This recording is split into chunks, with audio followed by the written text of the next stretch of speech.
Tara, samahan niyo kami magluto ng girlfriend kong masungit ng chicken caldereta. Naghihiwa na pala siya dito ng mga rekado namin sa aming lulutuin, guys. Ayan, nakikita niyo naman kung paano siya maghiwa. Tapos naghihiwa na siya ng luya.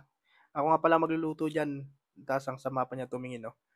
Habang naghihiwa pala siya ng mga ingredients namin, pinapakita ko na yung nesty. Yan, gagawin naming juice yan mamaya para malapit niya na matapos mahiwa yung luya. Ang susunod naman niya is yung manok, syempre. Hiwain lang niya sa dalawang parts, pakpak, tapos yung katabi ng pakpak, syempre. Ayan, tapos na niya yung hiwain, guys. Ano gagawin pagkatapos hiwain? Syempre, tignan nyo, magpapakyut yan, syempre. Pagkatapos hiwain, syempre, pupunta na tayo sa kusina. Ayan, nakikita nyo. Let's go. Papakita ko kayo kung paano ako magluto ng chicken caldereta. Siyempre, ito nga pala yung gagamitin naming ingredients. Bawang, sibuyas, luya, siyempre, panggisa. Yan. Namimili pa ako kung ano yung gusto kong paglutuan yan, pero sabi niya, pwede na yung kabila. Ang unang gagawin sa pagluluto ay maglagay ng mantika.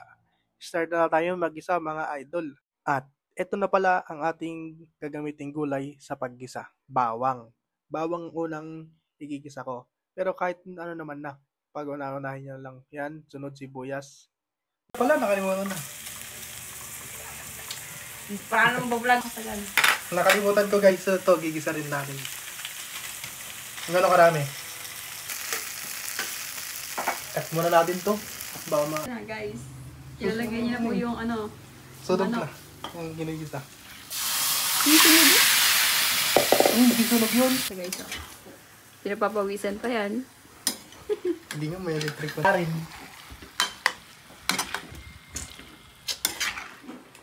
Tapos dito, tamang geng-geng side lang tayo dito. Isa lang sabaw.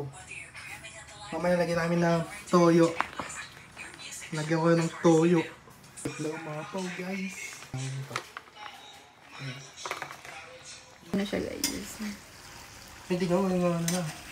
Nagamantiga na siya. Wow! Sarap. Ito na guys. Kainan na guys. At luto na nga ang ating chicken caldereta. Ako nagluto niyan mga idol. Yan. Maghahanda na tayo ng lamesa. Siyempre, kakain tayo ng tanghalian dyan. Nakita niyo naman, sarap oh. Sheesh. Sobrang bait naman ng girlfriend ko guys. Yan o, nagmamantika pa siya. Ako nagluto niya na. Kita-kita niya naman.